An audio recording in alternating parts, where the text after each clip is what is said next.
بایکوتی سندوقەکانی دەنگدان لە 28 جوێزەردان بەشێک لە خەبات بۆ ڕووخاندنی کۆماری ئیسلامیە.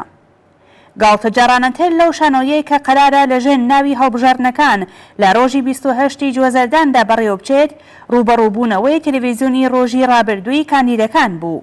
لەو ڕوبەڕووبوونەوە تەلەڤیزیۆنیەدا دەتکوت دەرهێنەر بۆ ئەوەی کە سازکردنی فیلمەکەی هەرزان تەواو بێت، سیایی لەشکری فیلمە سینەماییەکانی لە ژێر ناوی ئەکتەری سەرەکی فیلم هێناوەتە مەیدان بەبێ ئەوەی کە تەنانەت سانسۆریشیان باش لەبەر کردبێ. ئەوانە ترسانە درۆیان دەکرد، بەڵێنی بێبنەمایان دەدا و لەو پەڕی نەزانیدا باسییان لە ئاڵۆسترین گوتارە ئابوووریەکان دەکرد. هەڵبەت سەرڕای هەمووی ئەوانە ئەقلی بژێویان بە باشی کاری دەکرد و ئاگایانەوە بوو کە ئەو هێڵە سوورانەی کە ڕێبەرەکەیان بۆی دیاری کردبوون تێنەپەڕێنن. لەبەر ئەوەی کە پاش بەڕێوەچوونی شانۆی 28 جوێزەردانیش سبەینیەک بوونی هەیە.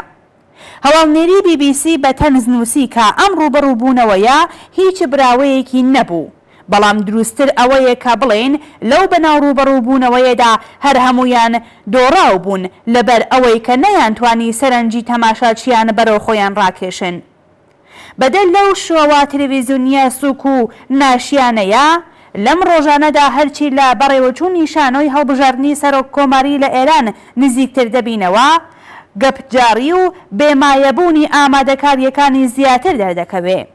مشتێک دز و گەندەڵ لە ژێر ناوی کاندیدی سەرۆک کۆماری لەلایەن ناوەندی سەرەکی دەسەڵاتەوە دیاری کراون و قەرارە بەپێی بەرنامەیەکی لە پێشتا داڕێژراو لە سەدا و سیما و باقی میدیاکانی سەر بە ڕژیم دەرکەون تا بە هەڵڕشتنی کۆڵێک درۆ باس لە بەرنامەی کاری خۆیان کەن.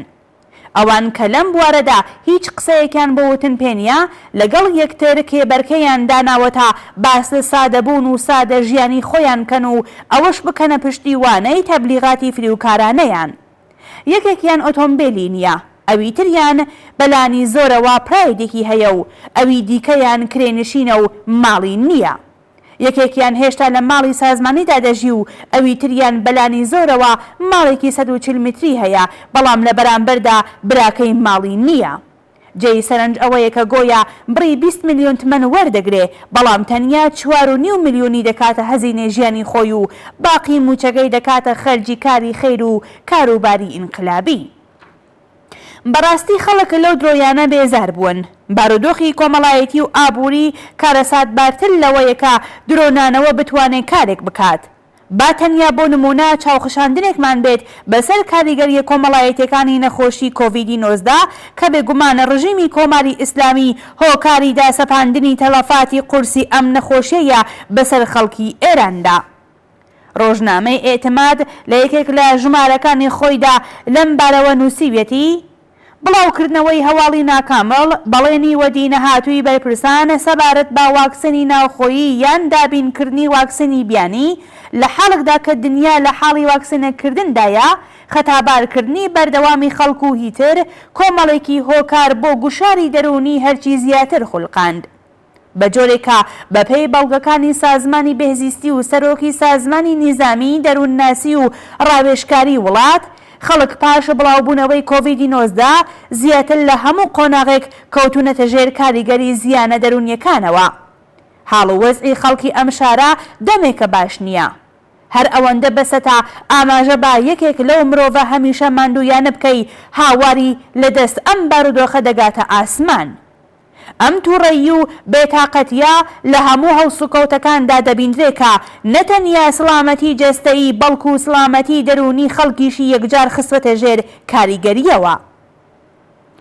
ئێتماد ئانلاین لە بەشێکی دیکەی لە راپۆرتەکەیدا لە زمانی کارناسێکی کاروباری کۆمەڵایەتیەوە دەنووسێ چوونەسەرەوەی ئاستی توندوتیژی ناو کۆمەڵگا، چوونەسەرەوەی ئاستی توندوتیژی بنەماڵەیی، هاوسەر ئازاری، منداڵ ئازاری و بەساڵات و ئازاری، خۆکوژی، خەمۆکی، مەیلی چوون بەرەو مادەی هۆشبەری سەنعەتی و شیمیایی، مەیلی خواردنەوەی مەشروباتی ئەلکۆلی لە زومرەی ئەو نیشانانن کە پێمان دەڵێن بواری سڵامەتی دەرونی و سڵامەتی کۆمەڵایەتی لە وڵاتدا حاڵ و وەزعێکی باشی نییە.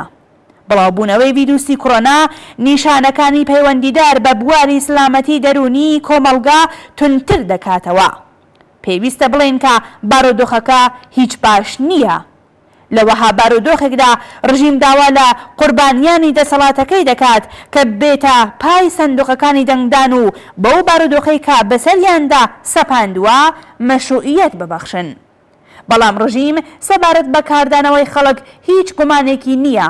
بۆ نمونە ئەحمەد تەوەکولی ئەندامی مەجمەعی تەشخیصی مەسلەحەتی نظام نسبەت بە کەڵەکەبوونی داخوازیەکانی خەڵک هۆشداریدا و لە ڕۆژنامەی فەرهیختگاندا وتی نابێ خۆمان فریو بدەین. لە ماوەی 40 ساڵی ڕابردوودا ئێمە هیچ کات ئەوەندە لە خوارێ نەبووین و ئەمڕۆ خەڵک کەمترین متمانەی بە حکوومەت هەیە. من لە مانگی خەزەڵبەر و پێش ئەو ڕووداوانەش ڕامگەیان کە دەبێت چاوەڕوانی شۆڕشی هەژاران بین. ئێستاش دەڵێم کە ئەو مەترسیە زیاترە بەڵام پەتای کۆرۆنا ڕێگرا.